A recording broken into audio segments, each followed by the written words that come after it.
This is a what? Yes, there you go. That's how we're starting the day. It seems We're just right gonna now. keep this next to me this morning, Mike. Yeah. Oh. So, hey, Glenda, Hey, good morning, Mike. how are you? Oh, It's what would I say? We got some reposado up in here. yes, it's Tuesday. We have a full bottle of tequila. That might be half a bottle of tequila by the time the day is over with. Yeah, But it's this is how life works, right? it is. It doesn't always go according to plan. Yeah. So you What gotta the hell is going on is exactly right today. yes. What the hell is going on? That was the title of the talk today. Is Yep. what the hell is happening right now? So let's just start with the news of the day, and then we're going to talk about all kinds of stuff today Yeah. because we need to get our heads in a good place. So we're happy individuals. We're going to talk about some of the bad stuff that's going on, but we're going to talk about all the good stuff that could be going on as well. Like today is the first Wester Wildcats 7th grade football game, so I'm very excited about that. Here we go, Wester. So that's a positive thing that's happening today that I'm happy about. All right, so what happened this morning is it was kind of a weird thing. So the today was a big news day for oh God, The CPI. Look at that. Okay. Oh gosh.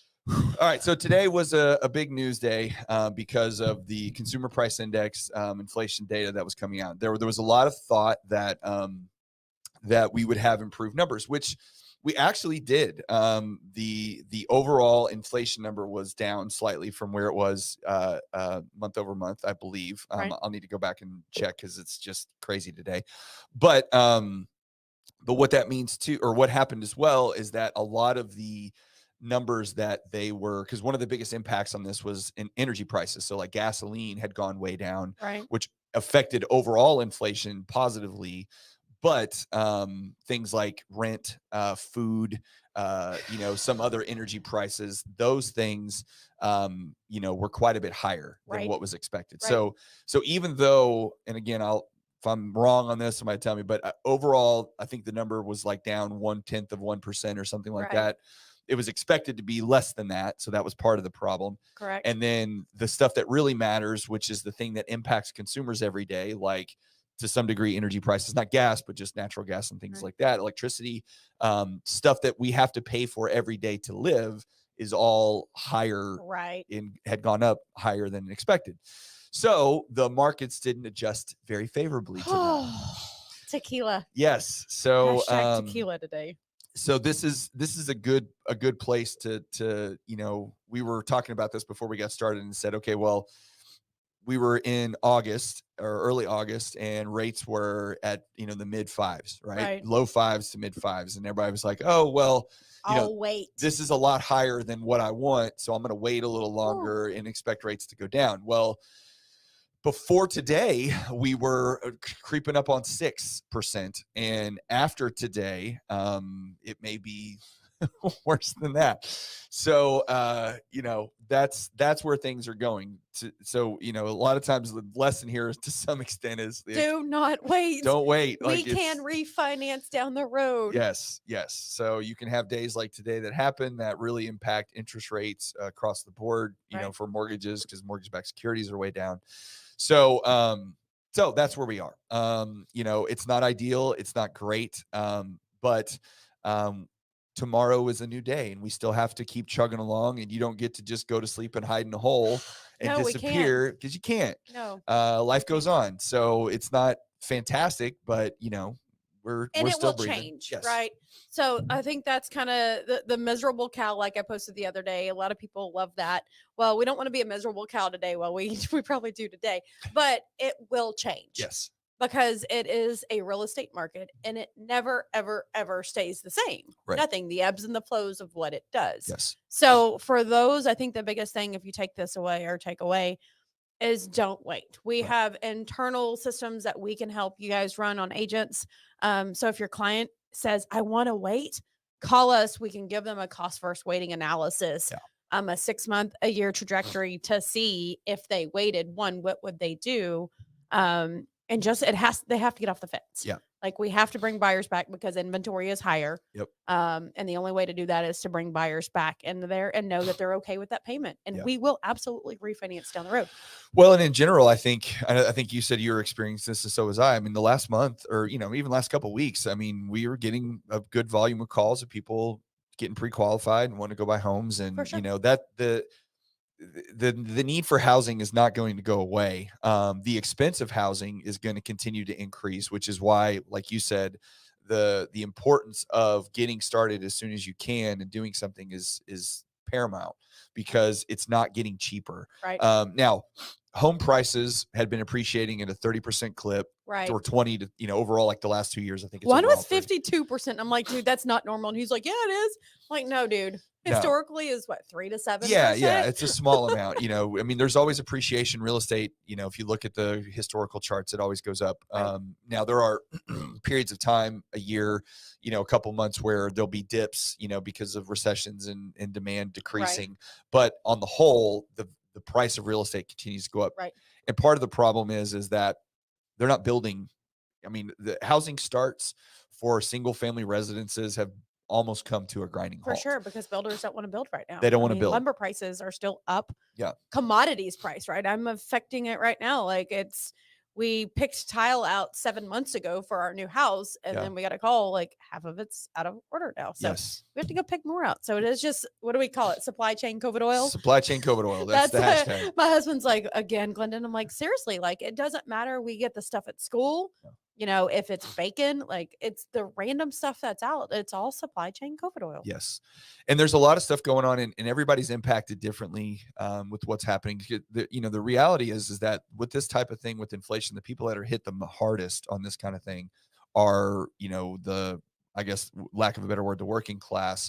That I need to open some tequila. Yeah, I feel like, and I don't even drink tequila a lot, but I feel like we should just drink tequila today. Yes, sorry, it's not the worst plan in the world, but with all of that stuff, with all of these costs going up, this is really impacting people. And the one that's really, not as talked about as much, I don't think, because everybody knows food prices are up. Everybody knows gas was up for a while. Sure. It's come down some, but that's because we've tapped all of our reserve, not all of our reserves, but a lot. 319 the other day, and I was like, "Ooh, see, what goes up must come down." Right. But energy prices on the whole are going up, and with the whole issue that's going on with Russia and Ukraine and what's happening with energy prices in Europe, all of this stuff will impact us to some degree over here. It's just a matter of when and how much. But the thing that's really has gone up quite a bit is rent. Like, absolutely, rent is continuing to go up, and I've been screaming this for months, or almost a year or so, with with institutional investors coming in and buying up as much real estate as they have over the last couple of years. They are turning into America's landlord. They are the Blackstones and BlackRocks, because of the company of the world. They say they own 31% is what they said. Well, not they specifically, but in Texas there was 30% of the homes purchased in 2021 were purchased BlackRock, by, well, not them specifically, but institutional investors. Not 30%, y'all. Yes, not mom and pop. So they're becoming America's landlord. Right. And when that happens, rents go up, and I can promise you they're not good landlords. No, I have a client that we talked to yesterday. He is forecasting right now, his payment is $1,400. Yep. So we talked about his payment, and he said, you know what, Glenda, I understand my payment's going to go up. When I buy a house, I said, absolutely. I said, what's your rent going up at the end of the lease? He said, that's exactly why we're calling today. Yeah. Right. We're in September is when we're filming this. His lease is not up until January. Yep. $2,900. Like, it is over double. And he was like, I can't do that. And I said, exactly. We can get you at a home for a lot less. So when you think the rent is there, you guys that are renting need to call your landlords. Yeah. It's not too early to make that call when your lease is up in 6 months. Yeah. Because most of the time the commodity prices are going to go up and your rent's going to go up. Yes. So you might as well start looking at a home today to get it into it, and then we can refinance down the road. Right.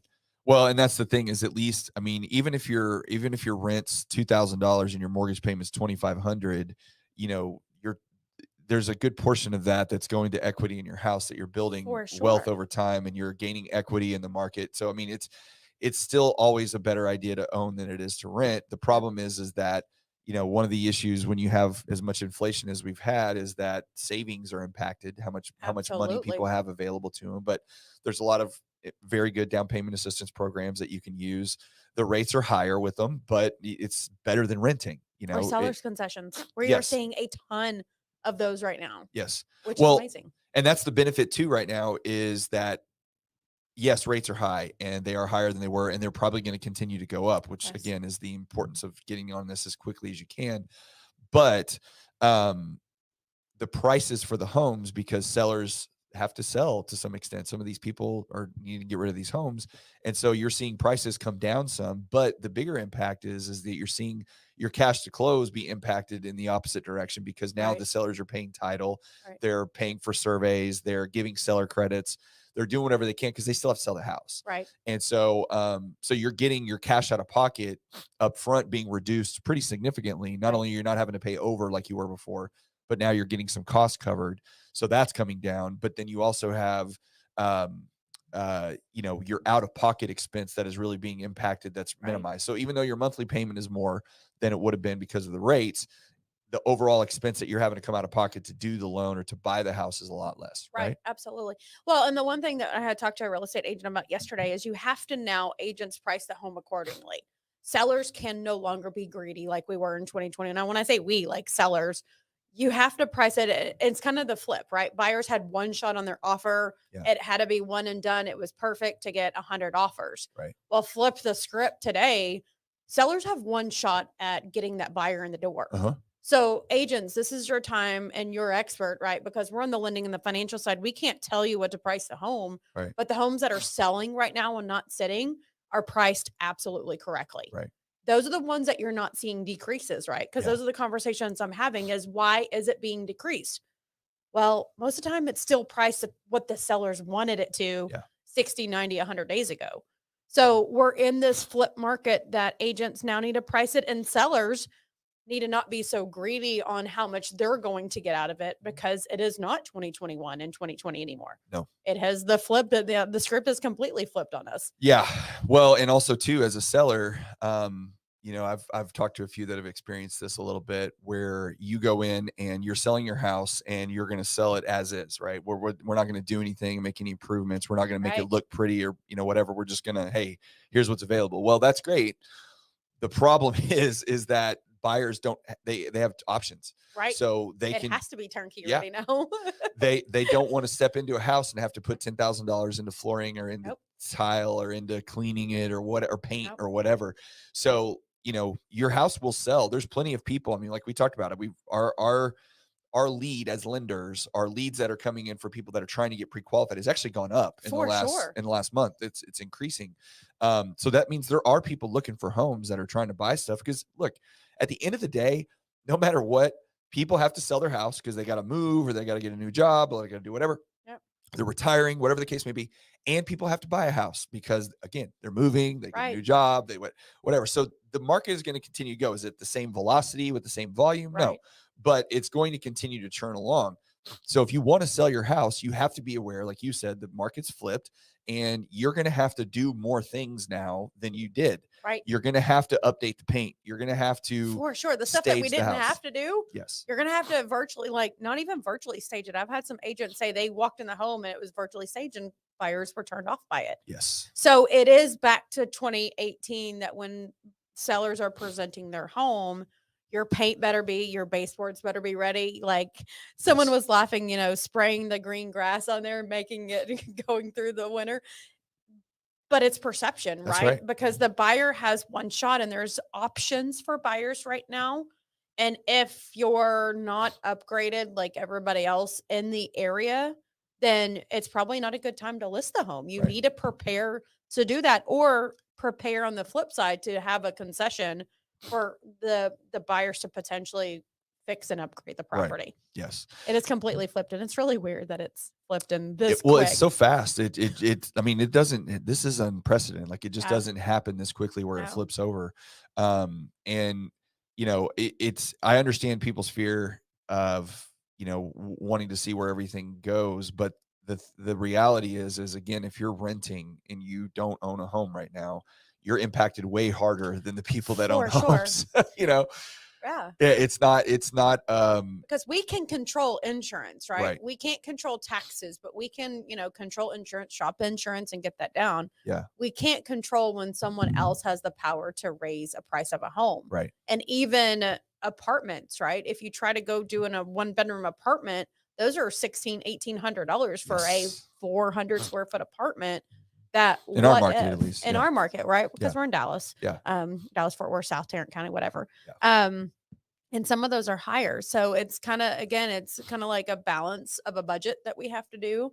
So for a consumer right now, we need to push more money in savings. We need to, I did a post on it yesterday or maybe this morning that we need to start limiting like subscriptions, right? Yeah. And that's what I tell my agents and all my clients is go look at your monthly expenditures, see what's out there, because sometimes those are hundreds of dollars Yeah. that if you get rid of those hundreds of dollars that you didn't realize you had, oh, then this home payment, the new home payment we're looking at a higher interest rate is okay. Yeah. And So well, we and have to look at that. it's all an autopilot. That's the problem Right. is We like forget. like a lot of this stuff is so easy to sign up for. You just click, click, click, and you're Right. on. And then you forget.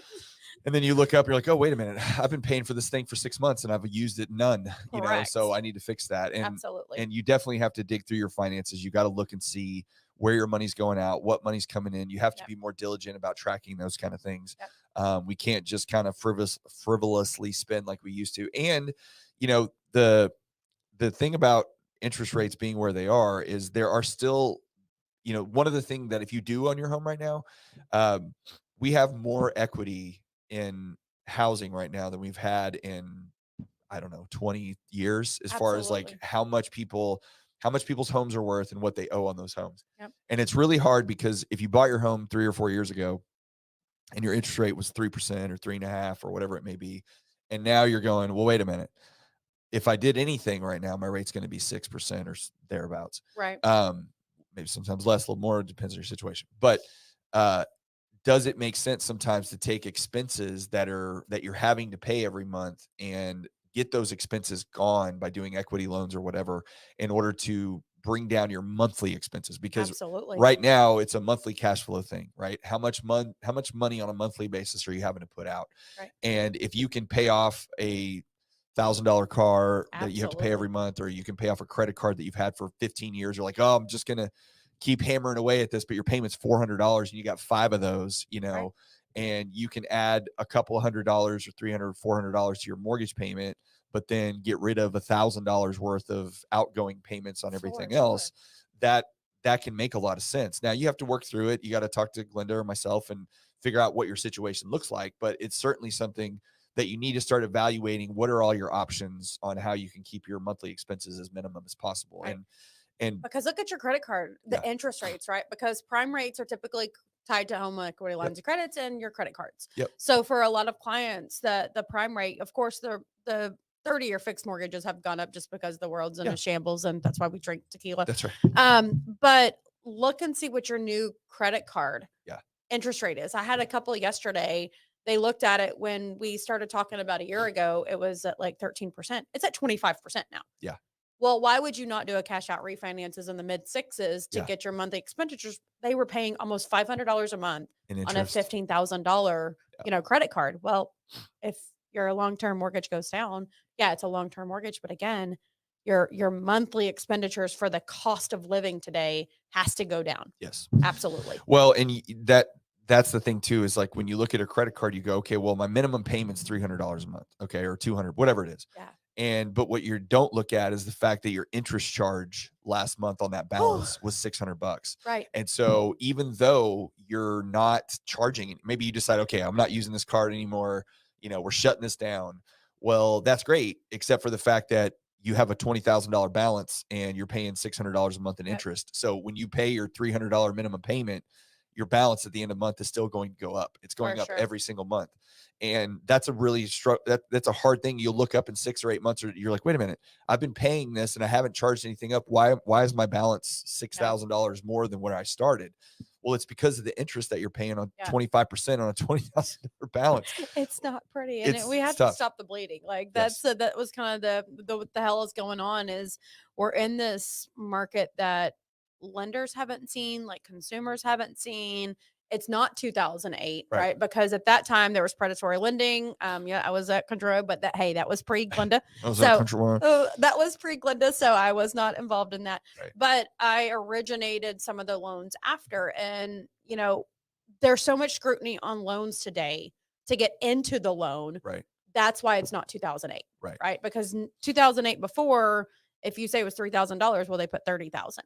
Today, especially self-employed buyers, there's so much scrutiny because they didn't want 2008 to happen again. Right. But we're in this time that we don't know what we don't know. And we only know that it could either get worse or get a lot better.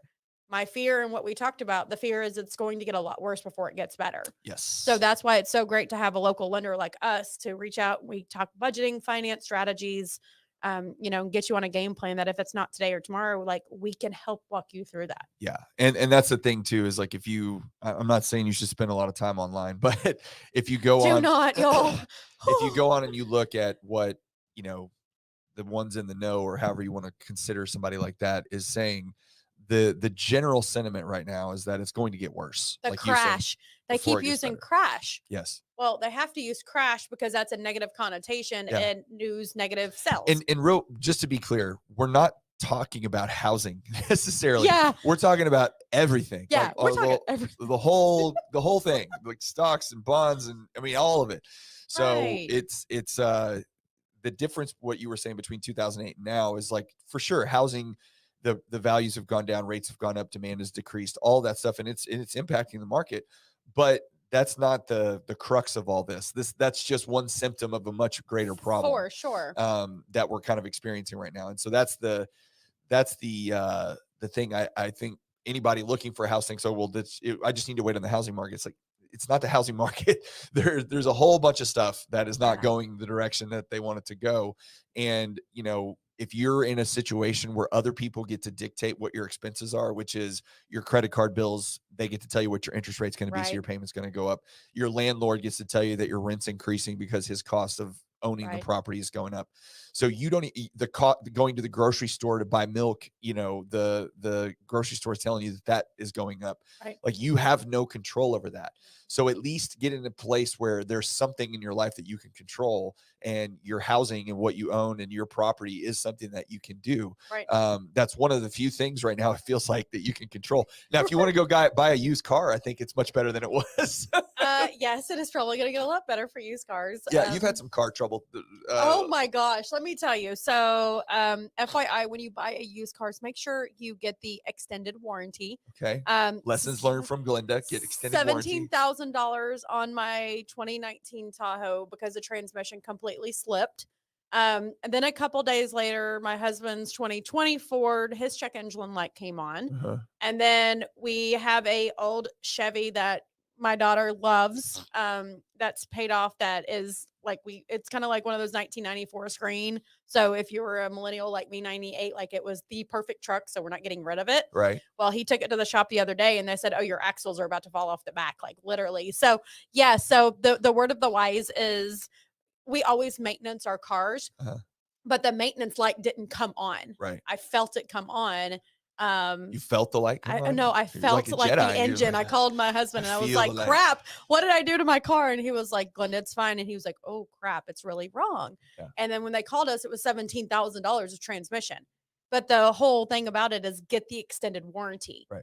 But it's kind of like in a lending perspective and a housing perspective, is buy a home is better than renting. Right. Because it's kind of like the twofold is, we can control the outcome because I bought that extended warranty. Thank God I did, because I don't want to spend $17,000 cash. But we can't control what renters do, and we can't control the cost of my bacon, and eggs are $5 now. Yeah. Gas prices are coming down. Not at the Mills house, because we have chickens. You have chickens, and I can't wait to have chickens one day. That's our goal, to have chickens. Right. But commodities, supply chain, COVID oil is what we thought COVID was a intermediate kind of an oh shit, is now this is the long term of what happened. Yes, I got COVID. You did have I'm COVID. recovering myself again. That's why I keep sniffing and I sound like crap Round because 2, right? Round 2 yeah, still? second one, I got it again. It was weird on this one because the first time I got it, it very much felt like the flu. Like I guess I don't know which, everybody says I got this version. I'm like, you don't even know because the PCR test, they don't tell you what Yeah, like version you got. But I think I got what was the one? So there was the first one, and there was what was like the third one that was really contagious. Do you remember what it was called? Like, Omicron. yeah, yeah, that one, It that one. was because Yeah, yeah. that's a sorority at Right. Tarleton. It was Okay. Omicron. So Omicron or whatever. I got What? that. I'm pretty sure it was that version. We got it. I got it a year ago. We were in Colorado and we were skiing. And then like the last day we were supposed to ski, I woke up that morning and I was like, oh my gosh. And my head hurt, my body hurt. I had aches, I had chills. So it was like Yeah. the flu. It was very much like the flu. Right. And then this time, my daughter had wasn't feeling great. I don't know if she gave it to us or not. We didn't know because she was just like, oh, I feel congested. Like my whole house is allergies like 24/7. Like Oh, it's been bad this week. yeah, and not to mention with the weather changing like it did because it went from 106 degrees to like heavy rainstorms, and now it's like wonderfully 80 degrees. Yeah, it's like wonderful outside. So my son his stuff starts bothering him, and he's like, my wife's like, oh, he's got his allergies are bothering him. I'm like, okay, fine. And he goes to school, doesn't feel great. They send him home. We get him tested, and he's got COVID. Oh. And then like half of his schools got it too. Everybody got it. And so then I got tested and I got it. And it was like, I felt like this time it was like allergies. Right. It really did. That's what it felt like. I didn't feel sick. I didn't feel bad. I wasn't tired. I wasn't worn down. I just felt like I had really bad case of allergies, which isn't unusual at this time of year when the weather changes like that. So I got it. And, here's I got the 1%. I got a rash. Like I got a skin rash. Whoa. Yeah. Okay. So I got it on my arm and I got a little bit on my stomach or whatever. And at first, like the first couple times, I was like kind of itchy. I was like, what is that? And I have this horrible thing when I do yard work. I have poison ivy around my house. So I get into poison ivy. I'm not ever going around Mike's house again because I am allergic to crap. Yes. And I've gotten it more than probably 3 or 4 times in different spots. And I'm always late to the game because I'm like, oh, it'll be fine. I don't know what that is. And, of course, a day later, my whole arm's red and I look like I've got some kind of skin cancer. It's bad. And so I really just thought, because I'd done the yard work a couple days before, it's like, well, that's what that is. And then Susan starts looking it up online. She's like, I think that's COVID related. And I'm like, really? COVID rash. A skin rash? Oh, and it was like 1% of the people get it. She showed me the pictures of it that she found online. And I was like, wow, that's exactly what it is. And then once my COVID went away, like I was tested negative, well, then within a day or two, the COVID rash, was gone. Right. So like, I don't know what this thing is, man. Hell in a handbasket. What the hell is going on? Yes. So things are nuts to say the least. Yeah. Your house, you finally got your house sold? I did. Yes. I feel tell us about that adventure. Like it took forever. And it's crazy. Like whenever I talk to people, when I say people like clients and agents, like my agent did a phenomenal job and bless her heart to deal with a lender going through this. I'm sure it's not easy. So shout out to her. She kicked ass on it, but it was on the market for 61 days. Yeah. And it wasn't that we were overpriced. We try to stall it because the new build that we're doing. But when the lenders, and we can have this conversation, we talk about pain points, like we're in it with our consumers. We buy houses, we sell houses, we refinance homes. And when lenders can go through it with clients, it makes it a little bit easy. But I saw the shift. Right. Like, and it's a complete 180, right? We talk about, oh, if I would have listed my home 2 weeks earlier, it would have flown for higher. We had to do seller's concessions. We have a lease back, thankfully, that's free. But it wasn't as long as lease back. So now, Patsy, we're coming to Team Patsy for a while. And you'll be living with mom for a little bit till they get the house I feel like done. I'm 18 again with my 2 kids and my husband. I can tell you from personal experience that adventure is not very fun. But Team Patsy, Team Ken. Here we go. Yeah, we did that for a little while. But rough. It's hard because, especially as a lender, right? Because we now have to convey that to our clients and we're in it all day. Yeah. This is what we do all day, financing, negotiations. And when, again, we can't control what the builder does or supply chain COVID oil, it's just a lot of stress. So what the hell is going on? Yeah. Right? Yeah. When when you got your house under contract, you know, when you say 60 days, I think there's a lot of people like, oh my gosh, that took forever. But we have this weird little compartmentalized memory that we can only put perspective on something that's recently occurred. Right, because we were clear to close 3 weeks earlier. Right. Right? So the 61 days was only on the market for 30 days. Yes. And then our buyers were out of town for 2.5 weeks on top of the 3 weeks. So yeah, we could have closed 3 weeks earlier, Yeah. but days on market, it looks, oh, Glenda's home was on the market for 61 days.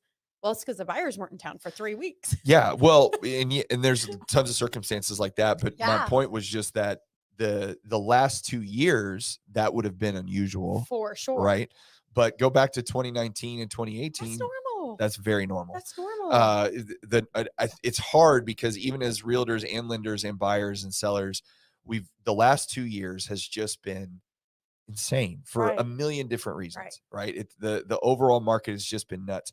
And the expectation of how real estate goes shifted because people just thought, well, this is how it is. And it's like, it's not like this. Like, this It's is not normal at all. No. And that's what, you know, you do a great job about talking to agents about this stuff. And I talk to mine from time to time too, about like the last 2 years, if you're basing your career off of this is what it's going to be like, it's not. It's not. That was such an anomaly. And even going through it, like we're like, this is crazy. Like we talked about it all the time. We're like, when's it gonna drop? When's it gonna drop? Like, or when's it gonna go? So busy, right? And so you just like, I can't, you know, it's funny during that time we were like, I wish it would just slow down a little bit because I'm just wearing myself out. And now we're like, oh my gosh, you know, we need to go back to 2020. But it is a turning of expectations that's changing. And that's why I do feel like you and I both have had a pickup in people calling to get pre-qualified because they're coming to terms with the fact like, okay, well, here's where we are, right? We're in this place. Right. Rates are high, prices are high. It is what it is. Doubled. Like they literally doubled within 2 months. Yes. Yeah. But they also fell. Yes. Within 3 weeks. Right. Right. So it's what goes up comes down. Yes. So it is a expectation of today's market. Right. And I'm with you. I think consumers are finally grinning and bearing it that it's a 2018, right? I look back at the interest rates of what we had in 2018 and they're still lower. Yeah. Now 2019, they're kind of still the same, but between 2017 and 2019, they are still lower. Yeah. It's just the pandemic was something that hopefully we never see again in our lifetime. Well, yeah, now it's now it's gonna be like a flu shot. It's here all the time. Yeah, we just now you just have to get a flu shot every year, a COVID shot, whatever. Right. So what are you telling your agents right now that are struggling a little bit, freaking out, like, oh, well, this is gonna change? Like, what are you telling them? Market. And every online, you know, every social media platform will tell you that is when you think that you're marketing, market more. Right. You have to double down on your marketing. And when we say marketing, you need to go back to the two sides of it. You need to do the social marketing, which is videos. But then you need to go back to the direct to consumer marketing. Yeah. You need to get back to the newsletters, to the farming, to the door knocks, the stuff that the consumers are going to see you. And then now, of course, with all the technology, even over the last 3 years, we need to get into custom audiences and really kind of make our niche people and our consumers and who we know, we need to make them tighter. Right. So that means we need to get them on a list. We need to start following up with them, but we need to market every which way we think that we need to go. We need to market more. Right. Right. So you do your newsletter. It needs to have videos in there. That's why social is so big. We need to have, snapshots. We need to have fun stuff. We need to have community directory. And then we need a social educate. Right. That edge marketing that we always kind of talk about is we need to market more. We need to take the closings. And I keep saying this, and it's kind of like, oh, it's, great job. I have a closing. Consumers don't care about closings. Right. Consumers are not going to stay on your page. And they're probably, quite frankly, going to leave your page if that's all you're posting is closings. Yeah. It's that instant gratification of, oh, I've got a closing, but you're not educating the next consumer on what happened. Well, and it's kind of a graduated scale though, to some extent, because if you're not posting at all, right, period, and you post some closings, okay, fine. Like at least you're posting something. Correct. But if you're already in the mode of posting, but that's all you're doing, then you need to start, like you said, graduating up a little bit and Right. posting stuff that's different. And, the thing that I see more than anything that I think is, you got to be conscious of is that when you're posting stuff, whatever it may be, nobody wants to be sold.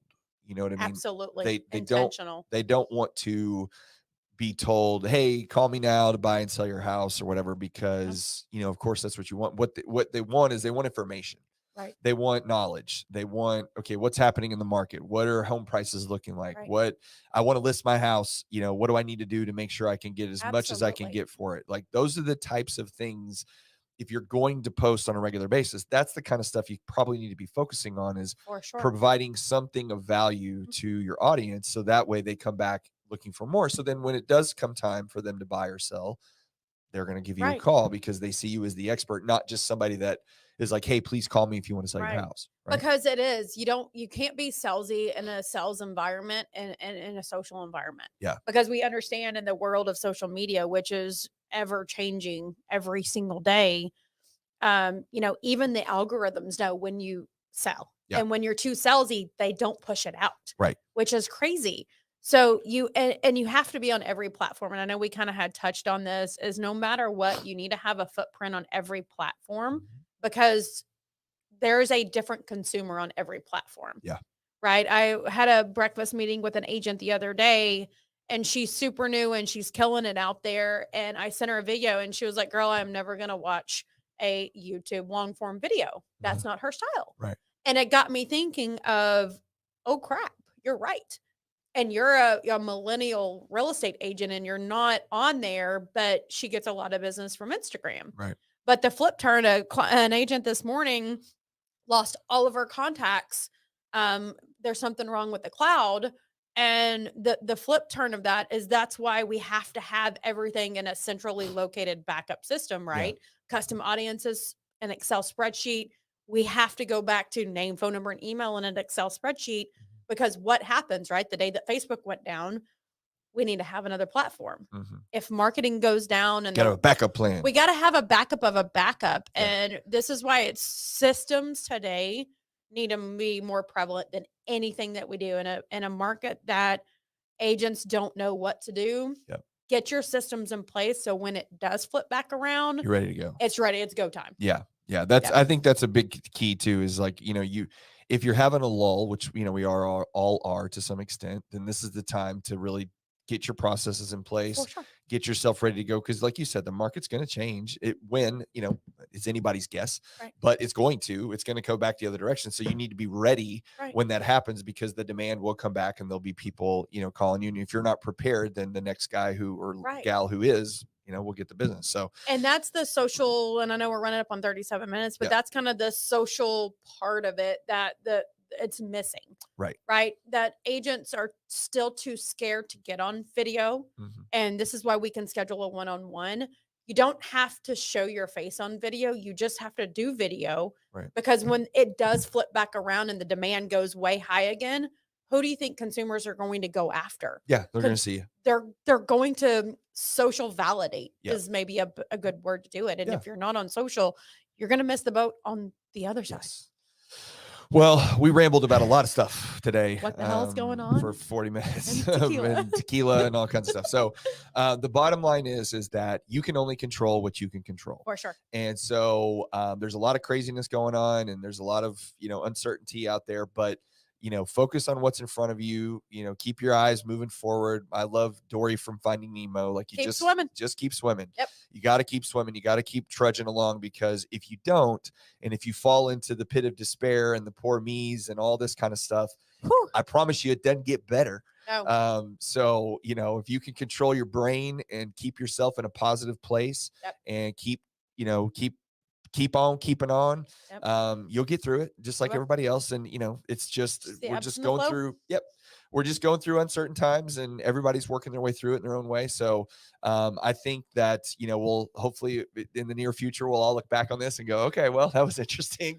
But Like 2020. life's is back. But this is just kind of the stuff we're going through now. So, Yep. I think that's enough rambling for now. There you We're go. good. Thanks for, tuning in and watching this, guys. And we will see you in a couple of weeks. Go And get you some tequila. go It's get some tacos. tequila and tacos on Tuesday. Here we go. Later.